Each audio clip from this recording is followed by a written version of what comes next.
Yang terbesar dalam kerajaan surga. Renungan diinspirasi dari Injil Matius bab 18 ayat 1-5, dilanjutkan bab 10 ayat 12-14.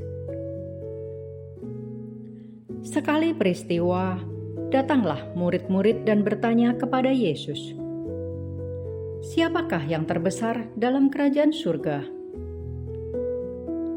Maka Yesus memanggil seorang anak kecil dan menempatkannya di tengah-tengah mereka, lalu berkata, "Aku berkata kepadamu, sungguh, jika kalian tidak bertobat dan menjadi seperti anak kecil ini, kalian tidak akan masuk ke dalam kerajaan surga.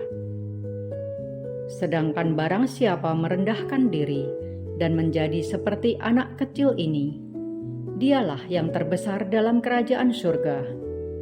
Dan barang siapa menyambut seorang anak seperti ini dalam namaku, ia menyambut aku. Ingatlah, jangan menganggap rendah seorang pun dari anak-anak kecil ini, karena aku berkata kepadamu, malaikat-malaikat mereka di surga selalu memandang wajah Bapa-Ku yang di surga." Lalu Yesus bersabda lagi, "Bagaimana pendapatmu jika seorang mempunyai 100 ekor domba dan seekor di antaranya sesat? Tidakkah ia akan meninggalkan yang 99 ekor di pegunungan, lalu pergi mencari yang sesat itu? Dan aku berkata kepadamu, sungguh, jika ia berhasil menemukannya, lebih besar kegembiraannya atas yang seekor itu daripada atas ke-99 ekor yang tidak sesat. Demikian juga Bapamu yang di surga tidak menghendaki seorang pun dari anak-anak ini hilang." Demikianlah sabda Tuhan. Terpujilah Kristus. Anak dipandang sebagai anugerah Allah, sebab mereka kelak akan merawat orang tua serta meneruskan nama keluarga setelah orang tua meninggal. Namun, seorang anak ada kalanya dipandang sebagai beban. Mereka tidak dapat berbuat banyak dan harus sepenuhnya taat pada orang tuanya. Yesus sering menggunakan anak sebagai contoh. Bagi Yesus, anak-anak adalah model kekudusan dan kerendahan hati yang harus dihargai, dihormati, dan dilindungi. Kitab suci menempatkan penghormatan bagi anak-anak kecil dalam kerajaan Allah, lalu mengaitkan anak-anak kecil dengan keharmonisan zaman yang akan datang. Misalnya, Yesaya menggambarkan Firdaus sebagai sebuah tempat di mana seorang anak kecil akan bermain-main dekat liang ular tedung tanpa dilukai, melainkan memiliki kuasa atas hewan atau binatang yang kejam seperti serigala dan macan tutul dan lain sebagainya. Yesaya bab 11 ayat 6-9.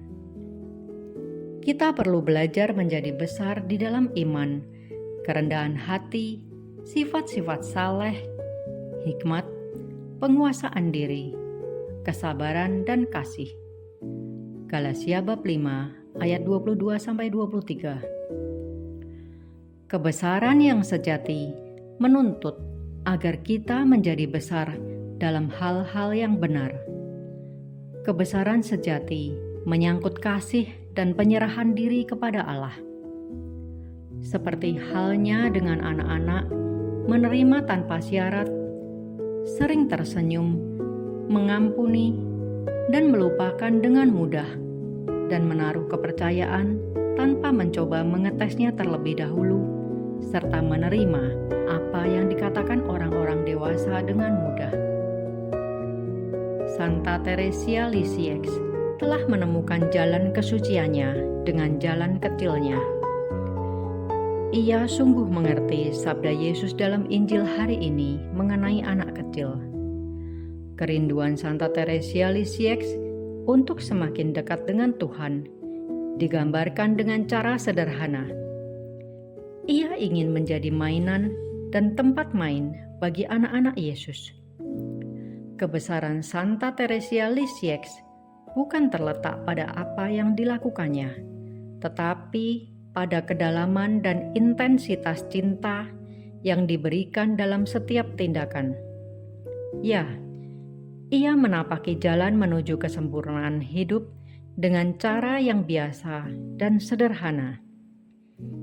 Injil hari ini mengharapkan kita untuk mempertimbangkan sifat anak-anak diri kita sendiri, bukan sifat kekanak-kanakan dalam hidup sebagai orang beriman. Maukah dan beranikah kita memenuhi harapan tersebut? Marilah berdoa. Tuhan Yesus Kristus, kami bersyukur atas penyertaan-Mu dari dulu, sekarang, dan selamanya. Kuatkanlah semangat kami bila kami rapuh. Luruskanlah jalan kami bila melenceng dari kehendak-Mu.